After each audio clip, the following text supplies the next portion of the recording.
Morning students, today we are going to revise our chapter from Economics Poverty a Challenge.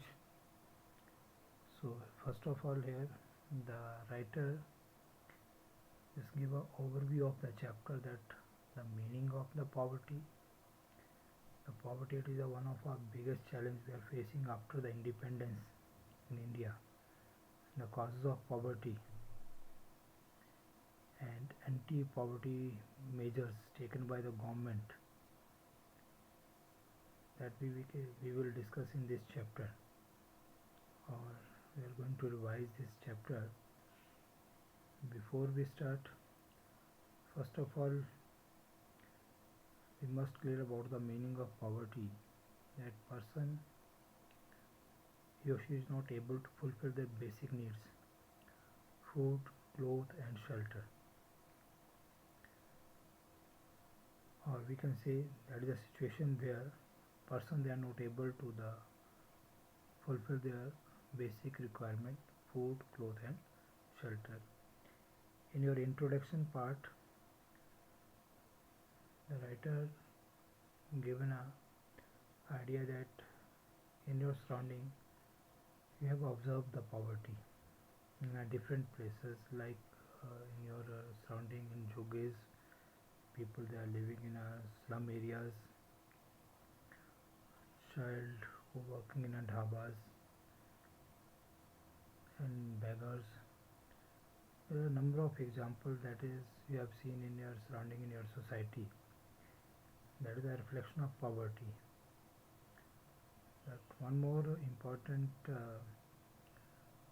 facts that is given in your NCERT book, that is in India every fourth person he or she is poor, which means roughly 30 crore people in India live in poverty. Now there are different causes of different indicators of poverty. The indicators of poverty, that is the lack of access of safe drinking water, lack of job opportunity, lack of access to healthcare, illiteracy level and sanitation. There are some indications of poverty that you can observe in a subtopic that is given in a book, that is poverty as seen by the social scientist. Next, that is the poverty line. Line basically it is a imaginary line which divides the whole population into two parts, APL and BPL. In your NCERT book, a common method used to measure poverty is based on the income or the consumption level. A person is considered poor if his or her income or consumption level falls below a given minimum level necessary to fulfill basic needs. Now, each country have used different criteria for measuring the poverty. One example that is given in your book: a person not having a car in United States may be considered the poor, but in India having a car is still considered a luxury. So different countries have a different criteria to measure the poverty. In India, the poverty that is measured on the behalf of two factors: income and consumption level. Poverty in both cases, rural as well as in urban. In urban areas, the consumption level that is 2100 calories required, and in rural area 2400 calories required per person in a day in a rural area, or in urban area 2100 calories required in a per day per person. Similarly, the income that is 860 in a rural area and 1000 in a urban area per person in a month. So that is the two basically factor or measurement criteria to measure the poverty in India in rural as well as in urban areas. So one more important factor that is given in your book, that is who conduct all these surveys, this periodical collection of data of the poverty line peoples, that is conducted by the NSSO, National Sample Survey of Organization. They are conducting this survey. Now there is a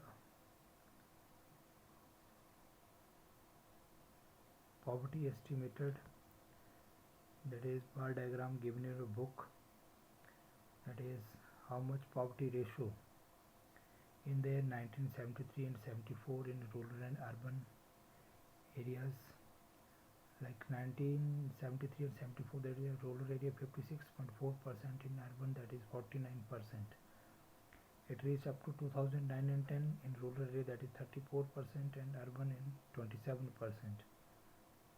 ratio. That is a ratio, poverty ratio. And number of poor in millions in rural area in 1973 to 61 million people, and in urban 60 million. And it reached up to the 2009-10 to 78 million people in a rural area and 76 million people in the year 2009-10. The next important thing, that is the most vulnerable groups, that is divided in two categories: social groups and economic group. In social group, most vulnerable to the poverty, they are the scheduled caste, scheduled tribe, household. Similarly, the most vulnerable economic group in a rural agriculture labor household and the urban casual labor household. So that is the most vulnerable groups in India. Now, one more important factor in your book, that is who is considered the poorest of the poor. Apart from these social groups, there is also inequality of income within family. In poor families, all suffers, but some suffer more than others. Women, elderly people, and female infants are systematically denied equal access to the resources available to the family. So therefore, women, especially the girl child, and the old people are the poorest of the poor. So just underline it. Who are considered as the poorest of the poor?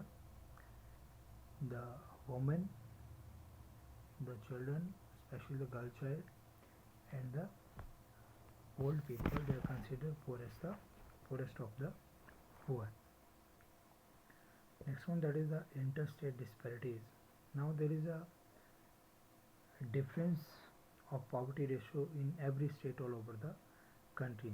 That means there is an unequal distribution of population or poverty ratio in all over India. Almost every state have a different poverty ratio, and it varies from state to state. But a recent estimate shows that 20 states and union territories, the poverty ratio is less than the national average. On the other hand, poverty is still a serious problem in Odisha, Bihar, Assam, Tripura, and Uttar Pradesh. Respectively, we have seen Odisha and Bihar continue to be the two poorest states with poverty ratio 47% and 43% respectively.